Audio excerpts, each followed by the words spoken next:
Hi, I'm Pam, and I would like to welcome you to the Live Authentically show. On my show, I talk to people about how they live authentic lives and about how they help others connect to the essence of who they are. I would love to invite you to join my Facebook group, where we have a group of like-minded individuals committed to their spiritual growth and transformation. You can find us at liveauthentically.today/FB. I'm super excited to be launching my first book. It will be out in early 2020, and it's a spiritual journey through my personal growth and transformation and self-actualization, and contains all of the keys that you need to unlock the secrets of the universe so that you can create the reality that you desire. I'm super excited that on today's show we have with us Isabel Hundt. She helps people connect to their higher selves via a number of different modalities as well. She is a published author, an inspirational speaker, transformation coach, and sociologist, and the list goes on. So welcome, Isabel. Thank you so much for having me. And the list goes on. That's correct. I mean, your accomplishments to date are just amazing, and I know you're currently working on some amazing things that I can't wait for you to share with our guests. Yes, I'm grateful that all of you have carved out time out of your days. I realize this is all a choice, so it's a choice. And thank you for making the time to be here, Isabel, and to our listeners and our viewers. Thank you for tuning in and hearing the message that Isabel is going to share with us today. So I always start my podcast off with the same question because it really does kind of get to the core of who people are and the essence of who they are. And my first question is, how do you live authentically every day? It's a choice. Every day I choose to be authentic in a way that serves other people as well as myself. So authentic doesn't mean that I go around just because I'm in a bad mood, I'm an asshole today. It really means coming from a place of love and understanding, as hard as it sometimes is, but it's a choice. And so every morning I start out with a meditation. My family knows right after I get up and get ready, I have my office closed and just meditate for 30 to 45 minutes and actually really divinely activate that trust, love, and compassion within every single cell of my body. That helps me to really be authentic throughout the day. And when I'm realizing, okay, I'm kind of stepping into different roles to get back to the center of who I am and what I actually want to bring across, how I want to embody my message, how I want to embody myself, as well as how I want to interact with other people. That's great. And, as we go through our day, I know I find that, I can start off the day on a positive note after meditating and just the morning ritual, but then life happens, right? Life kicks in and there's stressors and unexpected things that happen. So what do you do? What are some of your methods for realigning yourself and recentering yourself and making sure you get back to that place where you're coming from the heart, living that soul-based existence? Yeah. Well, especially for someone who is very highly sensitive, routine is my thing. So I'm realizing every time I add something else to my list, I have to redo my routine. And that is more resistance than actually doing the new project because I love that safety space and how I know how my day is going to go. So when my day goes, I really have to notice where I'm at emotionally. I have made that a goal, and I even write it down on my list, to tune in with myself constantly, like every 2 to 3 hours, to see where I'm at and what I need. So sometimes that could mean in the middle of the day, I need a nap. I probably will after this interview. Even if it's just 10 minutes to close my eyes, because sitting on the computer most of the day is quite straining anyways. But understanding my needs. So I really have that schedule here, tuning in with myself. I have to write it down or I won't do it, because then I get right into the fast pace, hustle kind of mindset. And then I usually get right into a really bad mood, and then I don't get anything done. So it is important for me to really tune in with myself. Also, we have a 2-story house. So what I do in the middle of the day, if I can't go outside or just don't have the time to work out at the time, I just run up and down the stairs for 5 minutes just to get the system rolling and to get myself back to sender. That usually helps. And I think that self-awareness, just being aware of what our mind and our body and our, Yeah. our spirit needs at any moment in time is key. And that's really the first step in the process. I know when I coach people, just being aware of your feelings, tuning in, and what are some barometers you use to determine what you need? Because there are a number of different needs that we can have right through. Our body may need something, our mind may need kind of a reset, our soul may need something. So what are some barometers that you use? And what words of advice would you give to people as you're coaching them on heightening their self-awareness to tune into where they are and what they need? Yeah. Um, the most important is to realize where in your body you feel it. Usually, I mean, when we know that we need a mental break, you usually feel it right here. Maybe you feel some pressure or even sinus pressure or neck. If my body just kind of feels sluggish and I just don't feel it, then usually it has some nutritional need. So usually what I do then is get me a smoothie, a green smoothie that we have downstairs, just mix it together and do that. So I feel more fueled nutritionally again. So it really is a practice in the beginning, especially like if someone is listening, like I've never done that before, I don't know where to start. What I always tell people is for 1 or 2 weeks, have a journal with you Mm-hmm. and write it down every morning. Like you wake up, what is your first thought? After you take a shower, what is your thought and how is changing your body awareness? So for example, you might go up, you might get up, like we have this problem right now because the air is so dry. I wake up in the morning like, oh gosh, it's going to be bad. I have a headache already. My sinuses hurt. And Mm-hmm. I catch myself now. I mean, now it's quite a routine after all those years. But then I'm like, oh no, I'm going to take a shower, hot steam, we'll open it up. I know exactly what I need. And then I notice my mood is shifting as well and how I see the day. And then I go into meditation. So it's just really writing down what you notice, what your thoughts, and how they are connected to some of the emotional experiences. And you don't even have to know what emotion you exactly experience. You can just describe it. Like, I feel it really heavy on my chest. It just feels kind of out of sync. I feel tired, exhausted. You don't even have to name, like, I'm angry or Mm-hmm. whatever that is. And just paying attention what is happening throughout your day and what things are triggering you throughout your day that you can use as almost like a little post that you put in throughout your day and like, oh, those are triggers that I need to be aware of because apparently they show up on a regular basis. And when you do that over about 2 weeks, I think at some point, if you really do it every day, it becomes your new normal. You start to really pay attention. Oh, today I feel it in my feet. So what could that mean? Like if you feel some tinkling in your feet, it could mean that your body's telling you, hey, go outside. I think we need some grounding at this point. Mm-hmm. Do some grounding exercises where you stand with your feet on the floor and you intentionally set, you set the intention that, I don't know. I would say in the name of the Holy Spirit or through divine force, whatever people want to use. I am now grounded with earth and the natural flow of life. That what helps me to get back to noticing that.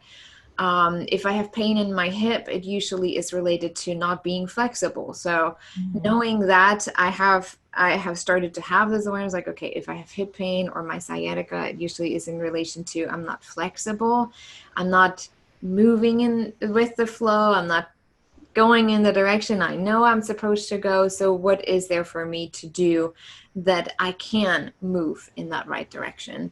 So Mm-hmm. every part of your body is communicating clearly with you, and you don't have to be a medical doctor to observe that about yourself. Just pay attention. Oh, my stomach hurts. Maybe I am hungry, or maybe I need something healthy, some fruit or some vegetables. And you can do that by muscle testing. Those who don't know, it's very, very easy. Everyone can YouTube it.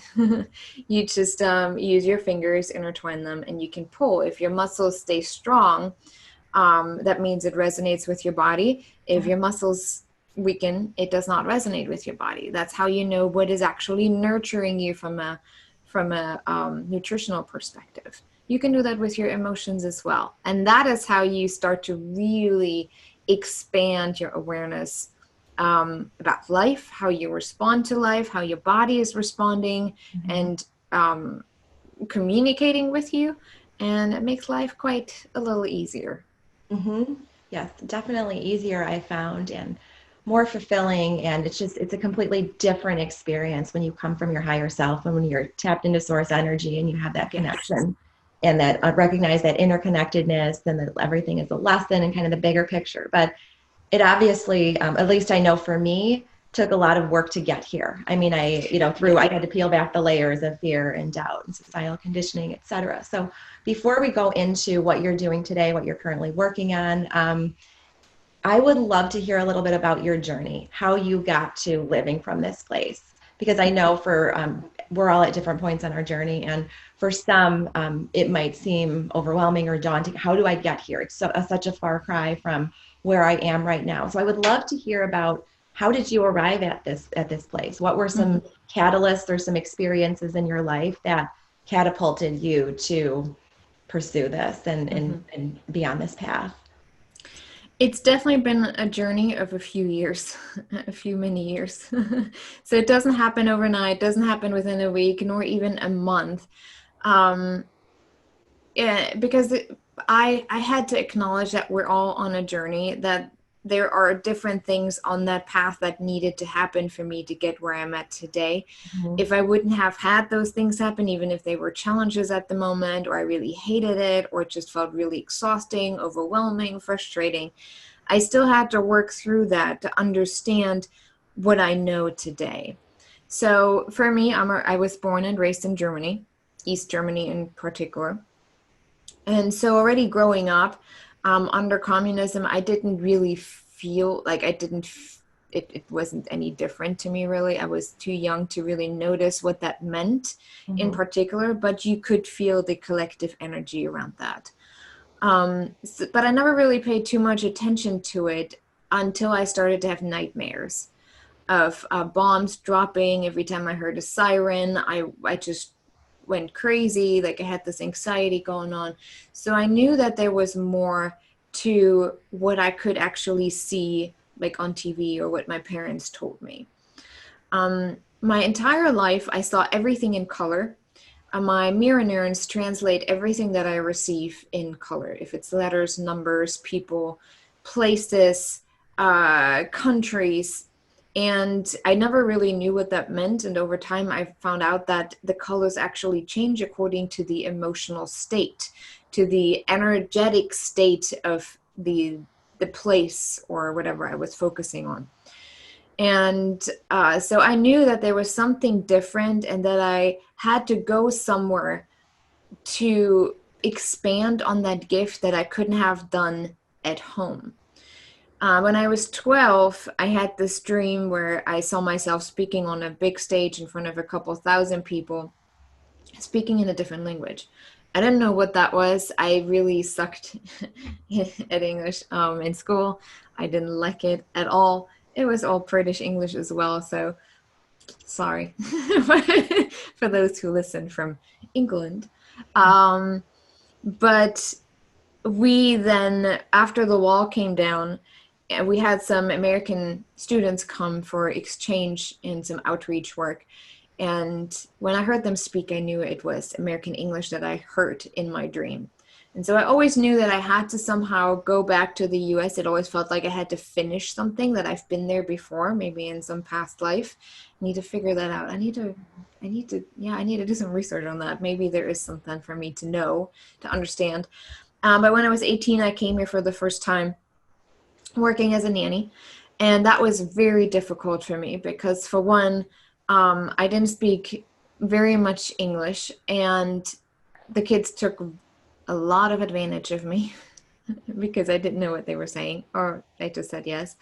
They knew, but it was really hard for me to fit into a new culture, to understand that they're not trying to take away my identity, that they're just trying to share their culture with me, no matter what that looks like.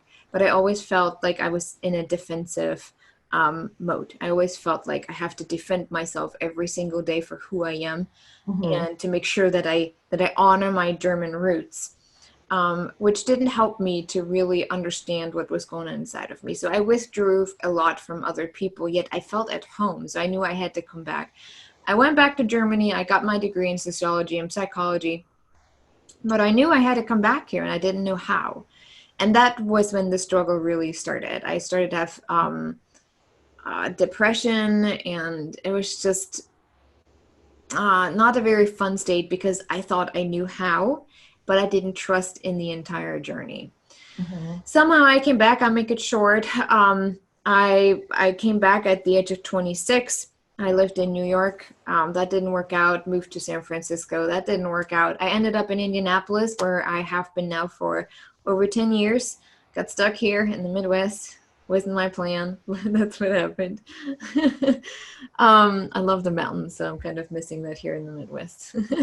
Yeah, not many of those here. No, especially not Indiana. It's just flat, and apparently Indiana loves to cut down trees too. So it's pretty bare. It's fields and bare, and it's not my favorite state. Let's say that way.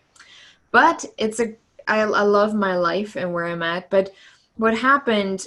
I couldn't figure out how I can stay here without money. I didn't have any. I had like $200, if even that. I couldn't get my degree because I didn't have $60,000. I wanted to get my master's.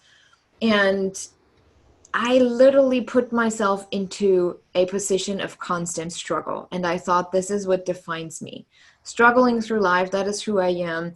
This is how just life works. This is what it is. I just have to be okay with it. And so I looked for new struggles every time, every single day, just to be acknowledged for how hard I work, for how much effort I put into all of this. Like, I wanted that acknowledgement from other people for struggling, which really disconnected, that made me feel disconnected from myself more and more. And that it drove me into depression and anxiety and all the not so fun stuff. And then add to that I'm an empath, that I felt everything around me. So constantly I felt judged because I misinterpreted what other people were actually thinking about me. I always felt like, oh, they don't like me anyways. I'm from Germany, the immigrant, those, you see it on TV, how people talk about immigrants in general. So I took that personally. Then I met my now husband. That was a trust journey in and of itself, because at some point I had to go to Canada and have to come back. But the journey to Canada was when I finally just let go, when I was able to surrender and just say, okay, if this whole thing is not going to work out, I'm in my late 20s. I need a life, and I want a life. I don't want to just do this for the rest of my life. I want a family eventually. I want to have anything, like even a job at that point. Was like, just give me something that I feel like I'm doing something and not just wasting my life. And then I came back, and then my then husband or boyfriend decided that, well, maybe we should get married. We only knew each other for less than a year, so I understood his hesitation. We're still married. We're still happily married after 10 years.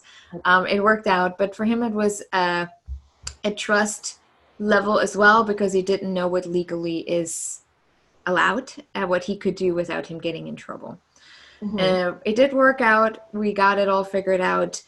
But then I still didn't know what to do with myself. I'm like, oh, there's something different about me. I can't figure it out. I don't know what to do. I don't know. I'm in my late 20s. There's nothing for me that I really feel like this is what I'm called to do. So I met someone, a friend of a friend, who went through a coaching training in Chicago. You might know it, Accomplishment Coaching, since you are in Chicago. I've heard of it. Yeah. Yeah. So I participated in that, went to Chicago for a whole year, every month. Okay. You guys drive like crazy. I always had my husband with me. Just having anxiety driving up there. They're not friendly when they drive. Right. I drove in DC, and DC is not even as aggressive as Chicago people. Oh, really? Okay. I've never driven in DC, but yeah, you've definitely traffic in Chicago for sure. Yeah, they're a little aggressive when it comes to driving. But anyways, so there I really got stripped naked, like literally from a spiritual perspective, from a personal perspective. I hated them. If someone of them is listening, they know why. Like, I hated them and I love them at the same time, because they had me go through so much turmoil to uncover some of the things that just were stuck inside of me. Mm-hmm. But through that journey of being certified as a coach, it just added to my degree already. I noticed what was different about me and how I can choose to live my life differently and not have to try to fit in, which I tried before, because I just looked at my friends and what they have accomplished already, and I was nowhere near any of what they already had accomplished. Mm-hmm. Um, and the expectations of my family as well. I came here by myself, so they had certain expectations in what I should be doing with my life. But through that training, I really stripped naked and I started to understand, okay, I am an empath, but there is a warrior energy inside of me as well that needs to be expressed, that is in connection to my prophetic dream and the gift that I have. And that started the actual spiritual journey where I had to deconstruct everything I've ever known from growing up in a Lutheran church, everything that I have indoctrinated and primed with. I had to let go, and I would have not been able to do that if I would have stayed in Germany. I had to leave the country to step away far enough to let this go and to create something new for myself. But that spiritual journey then led to me really tuning in and, okay, God, what is that gift? How am I supposed to use that? And I always loved psychology. My dad was studied social work, so I read psychology books when I was 12. Wow. I applied for colleges at the age of 14 just to get the little pamphlets that they send out with Mhm. examples of the study guide, just for me to read that. Like, that's all I did. I didn't want to study that. I just wanted the guides. And then I wanted the books that they recommended. But I was always fascinated by our emotional world and how that is impacting us and how that relates to different cultures. So I had the cultural aspect as well as the emotional aspect from my studies Mhm. of all those years. And then suddenly it just clicked. I'm like, oh, wait, there is the psychology of color as well. So wait a second, emotions are a specific frequency, colors are a specific frequency. So I put one and one together. And that's pretty much where I'm at today, where I teach and especially focus mainly with my speaking on shattering cultural barriers through emotional awareness in the way I experience the gift of color. Not everyone has that gift, but everyone can practice emotional awareness. And for me, it just helps to bring in that spiritual aspect to the psychological aspect of emotion. And that creates a lot of pictures and visions in my head in the way I can simplify topics so people can grasp it and really feel the impact of what I teach. Mhm. And so Okay. that's how I got where I'm at today. Like you said, it's a long journey sometimes, and sometimes we don't know when we finally break through that ceiling where we say, okay, now I'm getting it. You know, your journey is not done yet, but you're at a level where I'm like, okay, now I can look at things from a different perspective, no longer from that 3D human physical perspective, but more so from a spiritual perspective. Right. Exactly. And like you said, I know you talked about just learning to let go and surrender and just trust the process. And that is, I think that's such a pivotal point because I know I spent on my journey, I spent so many years trying to control life, control, thinking I could plan it all out. And I was just disappointed, right? Because when does life ever manifest or turn out to be exactly as we expected? So I was trying to control, and I didn't realize at that time Yeah. because I didn't quite live, an energy-based, soul-based existence at that time. I didn't realize that I was actually, as I tried to move closer and closer to things, I was actually holding myself back because I was creating resistance. Yeah. And there are some things, some catalysts in my life, but this isn't about my journey. This is about you and your journey. But I know that there are some times when, I just needed to let go, even though, Yeah. someone would have given me a menu and said, would you choose this, this outcome or this outcome? I needed to just flow with the way that the Yeah. life was taking me and trust that it would work out. And what do you think, how would you coach someone to, and that's really hard. It's really hard to let go. It's like the analogy I always use is you're skydiving for the first time and you're standing at the edge of the airplane and people are like, go, jump. And how do you help people? How do you coach people to overcome that and just trust the process, jump and trust that the universe will make sure that your parachute opens? Most of the time, especially when I work with empath, I call them empath warriors. I coined that term 5 years ago or so. When I work with them, it's about creating the system around it. Especially if you're more highly sensitive and very spiritually connected, it's not actually about taking the step that creates the resistance, but the routine. I mentioned that earlier. We have more resistance to creating a new routine that fits more of a new level of being and doing and action taking than actually taking the action. Okay. It's very fascinating. Over the last 10 years working with people, I'm like, yeah, you're not actually resisting taking that next step because you know you can do it. There's an innate trust that you do have, but you don't trust yourself that you can handle it. Okay. And so the handling part is usually that I work with people. Okay, so what do we put in place? What do you think you will need once you actually take those action steps? When you take that leap, when you do that next thing that you what comes up in your dreams that you have discovered through journal writing, or you just keep getting those hints from outside, we know those things, even if we're not honest with ourselves about it oftentimes. So what we do is take a look at, okay, what does it feel like being in that place if you were to already have that? And then what is your body communicating with you and your higher self in your needs around that? So, for example, even if they haven't taken the action yet, let's say just I'm just making stuff up. So, for example, you have someone who has created a great mission platform, whatever the message is. Maybe they have their own business. Mm-hmm. Now they feel comfortable because they have created that routine around their business and how they have it right now. So we keep the business part where they're at, but we're changing the routine. So instead of meditating in the morning 30 minutes, we start meditating for an hour and still do the normal business side of things that they have been doing for the last months or years even. Mm-hmm. Then instead of working through till maybe 4 o'clock or 5 o'clock, we break it up. Like, okay, with your new goal that you have, you will know that you need a break in between. So we started adding in, okay, 3 or 4 times a week, we add a walk into after lunch. Mm-hmm. Or have to change my eating routine and eating healthier so my body is healthier to be able to take those action steps. Like if you want to become a speaker and you know you will probably be more on the road, you have to take care of yourself physically, mentally, and that includes nutrition and physical health. So while we're not actually changing the action that you're on right now, we're changing the routine so that the step to taking that next action is easier.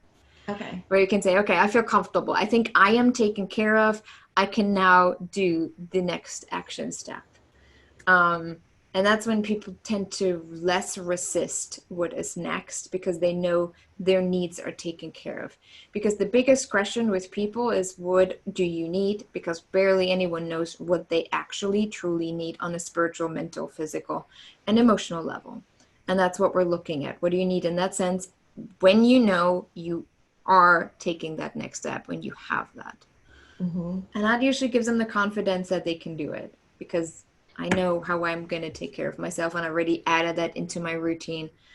And that helps. So it's like a layer thing.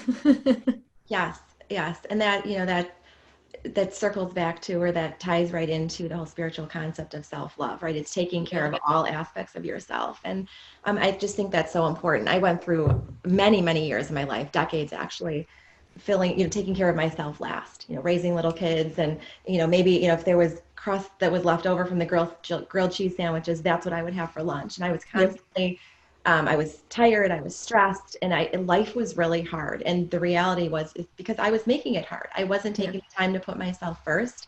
And I just think that that's so important. There's so many aspects to keeping our pitchers full and making sure that Mhm. our needs are met. And I think that we're we grow up thinking we need to be producing, right? We identify our success by how busy we are, or Yeah. accomplishing things, or crossing things off our to-do list. And if you ask people how they are, everyone's busy and running around and stressed. And life isn't supposed to be that way. We're supposed to make sure it's supposed to be enjoyable, right? It's supposed to be enjoyable. It's supposed to be fun. Yeah. We're here for a purpose. And it's just very easy to get caught up in that rat race of let's just keep producing and keep working ourselves. And Yeah. I think a lot of times we don't realize, or at least I know I didn't realize for many years, that there are so many aspects to our overall well-being. And it was really eye-opening. And that's the point at which I know I completely began my spiritual transformation, is Yeah. when I started to invest in myself, making those investments, not only physically. I thought, as long as I worked out a few times a week and ate relatively healthy, which was totally different than the way I'm eating now, that's what I needed to be doing. But I wasn't taking time to meditate. I wasn't taking time to connect. And it really does take, I mean, I view it as a multi-legged stool. I mean, there are so many different aspects to our being. So what would you tell people? I mean, what are some words of advice that you have for people to start to take more of a holistic approach to living, rather than just, like, again, getting up, working every day and feeling like, this is what life is supposed to be? What are some baby steps that people can take in the beginning? Well, for one, you need to become aware of the contracts that you have created with yourself. I can only be successful if I make a certain amount of money. I only have credibility if I have a certain amount of degrees.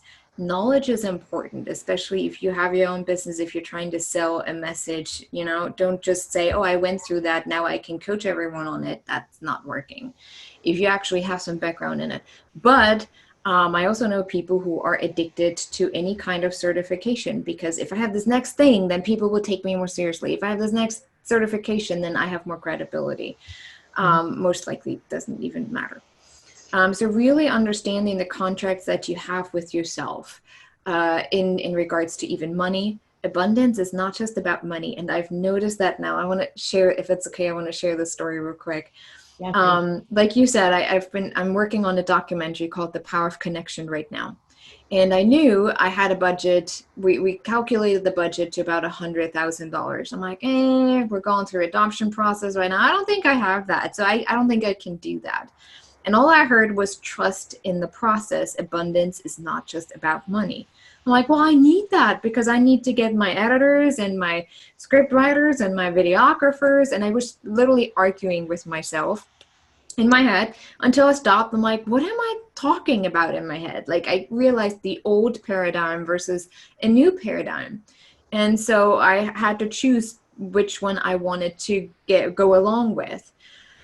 And I sent out the message of the documentary and what I wanted to do with it. And suddenly I had people show up, script writers. She's like, hey, I want to really work with you on this. I love doing this. I love the message behind it. It's very much in alignment. I'm like, well, I can't really pay you right now. I need to get some sponsors on board for the documentary. Oh, no, that doesn't matter. I don't care about that. I know I will get something out of this at some point. I want to just offer my time. Then suddenly a videographer showed up who said, well, I just prayed about that opportunities will come my way. And I wasn't specific if they're paid or not. So I guess I have to take what I'm being dealt with. But he also was behind the message, like, I love what you do. I have some time. I want to do that with you. My cinematographer, he's incredible, incredible guy. He lives in Arizona. He ran after me for 4 weeks until I finally said yes, because I felt so guilty for not being able to pay him what he actually is worth. He's like, Isabel, if I wanted to be paid at this point in time, I would have not even tried to reach out to you the whole time. And every time I meditated, I just heard, I told you I'm going to provide. I told you I'm going to provide. I didn't tell you that I'm going to give you $100,000. But I gave you people that already covered over $50,000 of the entire project, maybe even more of that. And that was a contract that I had with myself, where I felt like I can only do this if I have this. And that was a very important contract that I had to burn, that I had to consciously write down somewhere and just burn, like a ritual, saying, I can be open to receiving, whatever that is to make this new project happen without being attached to how it is going to happen. And that was a huge step. So starting out really is important to know and understand the contracts that you're working within that don't actually serve you. How does it feel? Does it feel heavy when you say it out loud? And being honest with yourself sometimes is really hard. That's when we probably need someone to reflect that to, like someone you can work with, if it's a coach, or if it's just a friend even. Like, hey, I think there is something, I need to talk about that, because if I don't talk it out loud, I sabotage myself into saying, that's not true, it's not real, And then being aware of the energy around that contract. And if it feels really heavy and you can't breathe just thinking about it, write it down and make it a ritual. Write down all your contracts, go outside, make a bonfire, throw it in, and then set the intention: with this fire, I am releasing all the contracts that I have put on myself, including the energy attached to those contracts. I'm letting it all go and sending it back to wherever it came from, so that I can be open to receiving more and new energy that is actually in alignment with myself. That is really, really powerful, especially energetically, spiritually. You're just inviting in a whole new realm of support. And that's incredible. So something else that is important to me, especially if you have family, if you have children, I know we use that as an excuse a lot. I don't have time because I have kids, I have a husband, I need to take care of the house, or, the adding all those in. Include them. When it comes to understanding your own needs, ask them what their needs are. Already have families so trained that they might actually ask you, hey, mom, what do you need right now? My son is turning 6 in December, and when he sees me in my head and struggling, he comes to me and he says, Mommy, what do you need right now? Do you need a hug?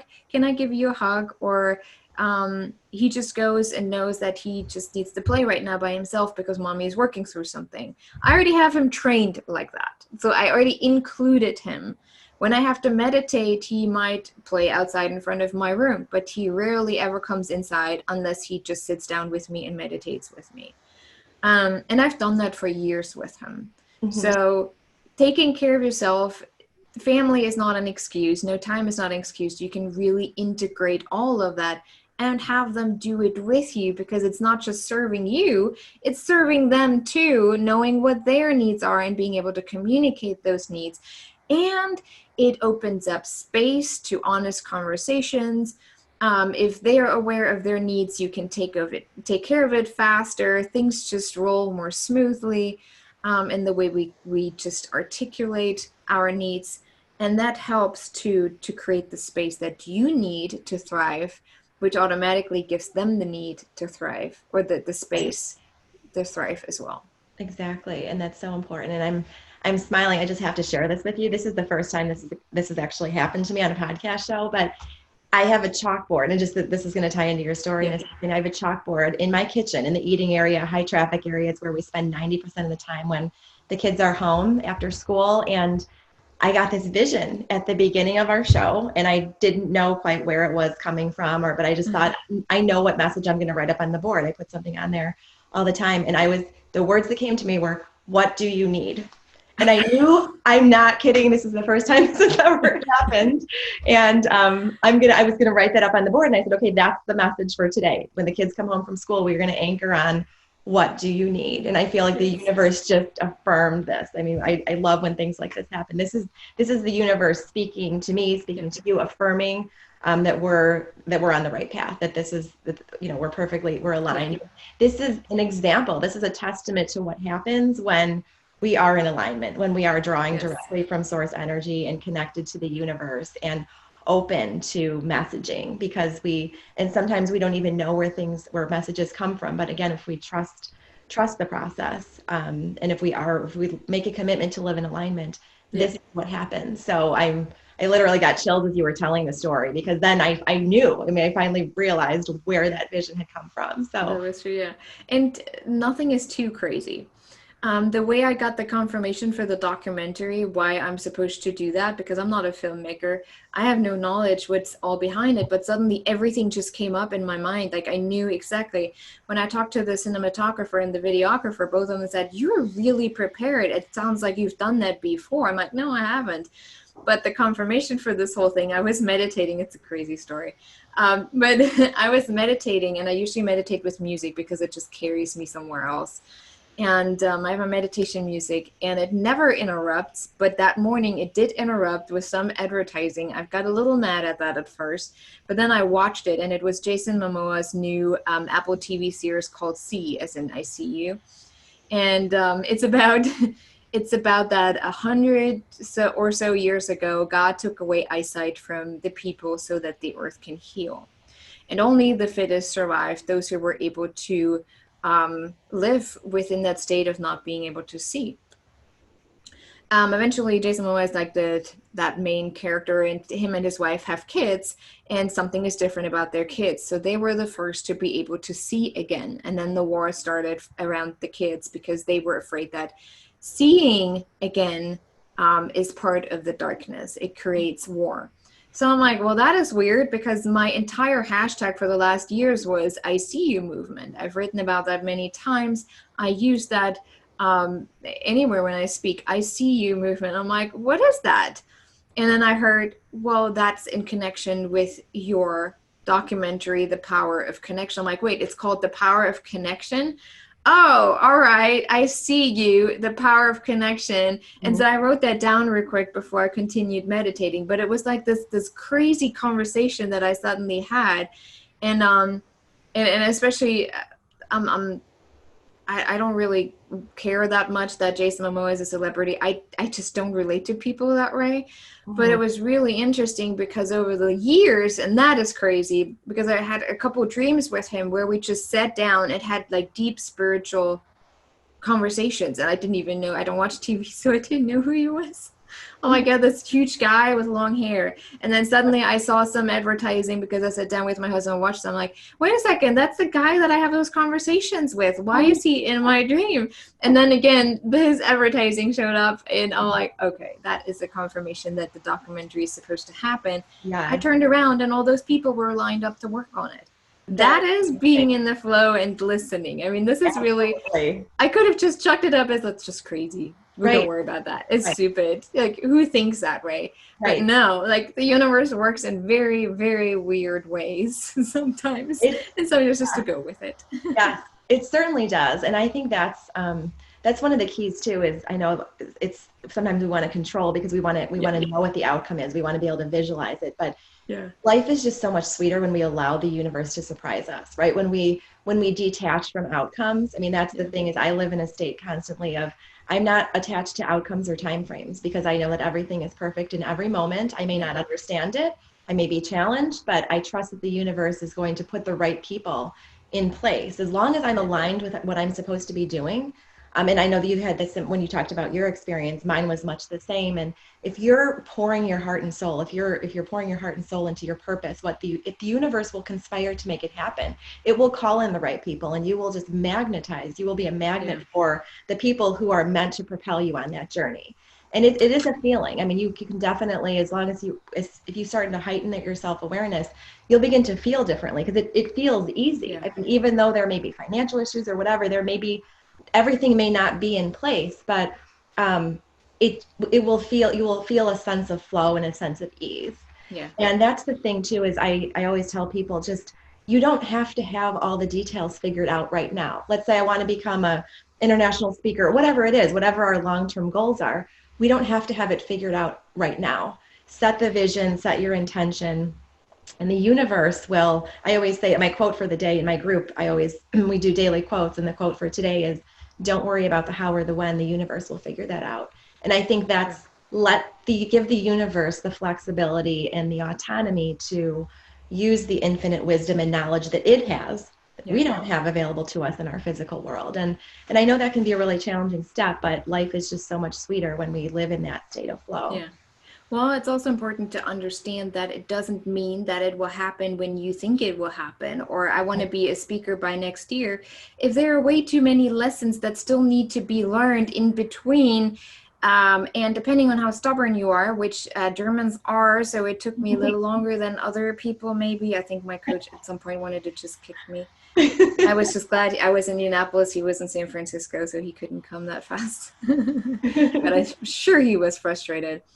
But depending on how stubborn you are and how willing you are to shift and to have to increase that awareness, the longer it might take. So it's not about when you will get to that point. It's more so, will you get to that point at some point, and acknowledging the lessons in between.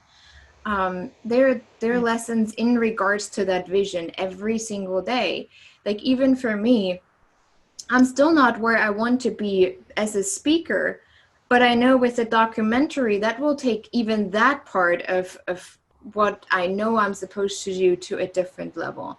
There were Right. times where I got really frustrated because people were like, no, I don't think your topic would fit really well because mine is about cultural transformation. You don't want transformation. You want woo woo and yay yay and motivation on your in your conferences, but when it gets deep, no. So I needed something more specific, but I couldn't know that specific unless I would have gone through the last years of to get where I am today and then saying yes to that documentary. So there is not really a timeline because a time is an illusion. We Right. just have created that timeline because we think by 30 we have to reach a certain goal, by 40 we have to create a certain life, or achieve certain success level, however we interpret that.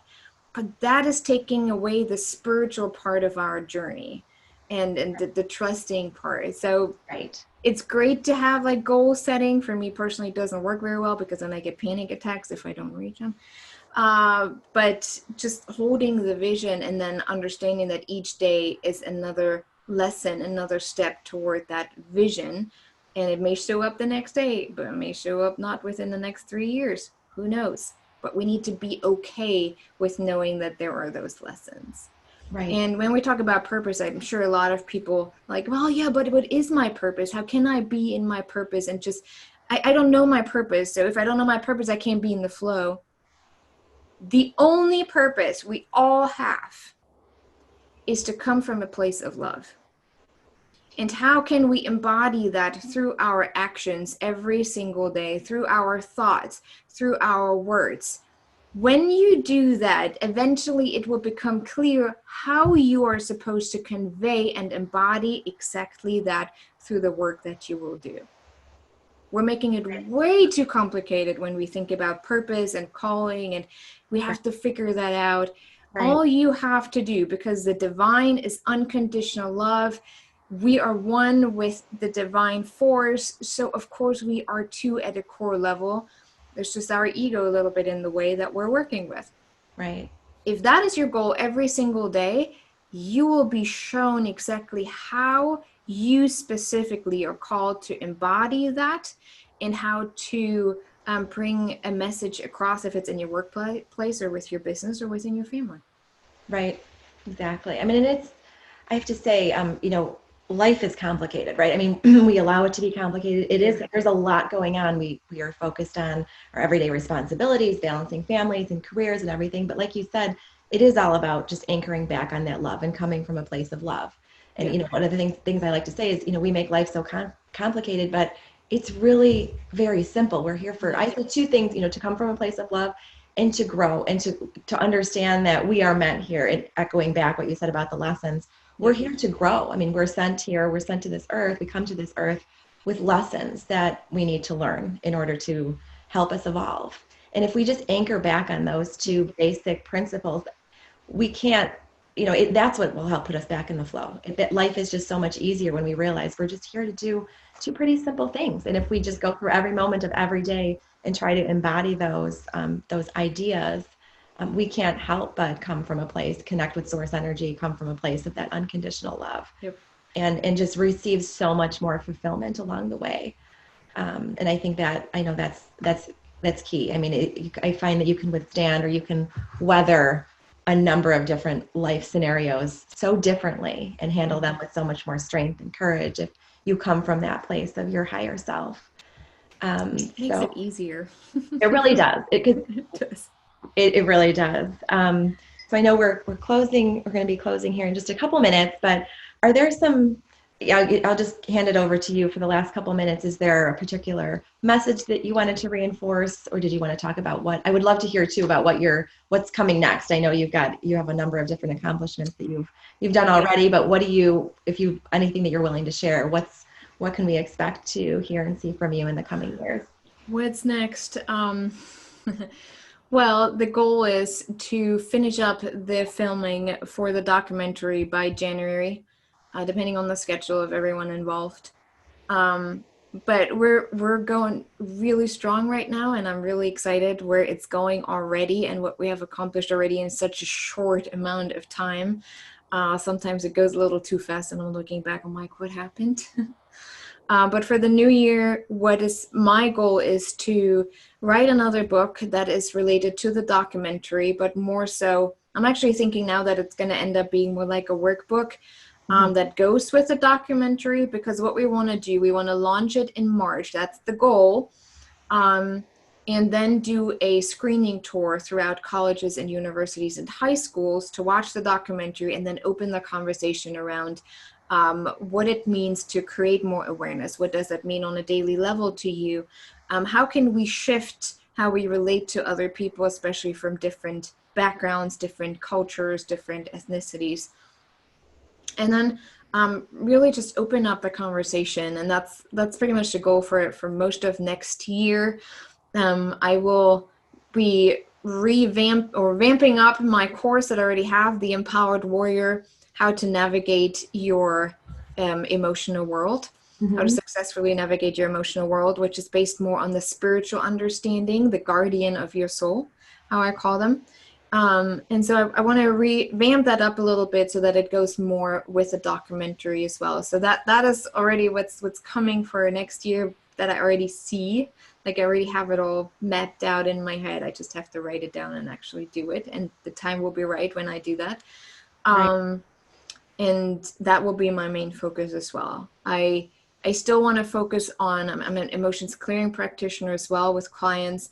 So I want to still focus on that, but then the focus will shift more on the speaking in general, bringing the documentary out. We're hoping that we can submit it to some film festivals and get some support from bigger names who can help us, who I know have the deeper spiritual understanding. Like Jason Momoa, he is an environmental activist, which is also related to the power of connection. We connect more to nature and the environment and feel a deeper sense of responsibility when we feel more of a responsibility towards ourselves. So who knows? Who knows? It's Wow. going to be really surprising what will come from that. But everyone who hears about it, I'm like, this is going to be great. I'm like, yeah, thanks for the pressure, but that's cool. Well, that is super exciting, and I can't wait to check those things out when they're out. I'm super excited for you and for the rest of us to be able to benefit from your extraordinary work that you're doing. So Thank you. I'm so grateful that you've taken the time this morning. Again, as we all know, time is a choice. Everything we do is a choice. And I'm so grateful that Isabel has carved out some time this morning to spread her message to all of us. If people would like to get in touch with you, what's the best way for them to do that? Oh, I keep it simple. The best way is my website, isabelhunt.com, ISABELHUNDT.com.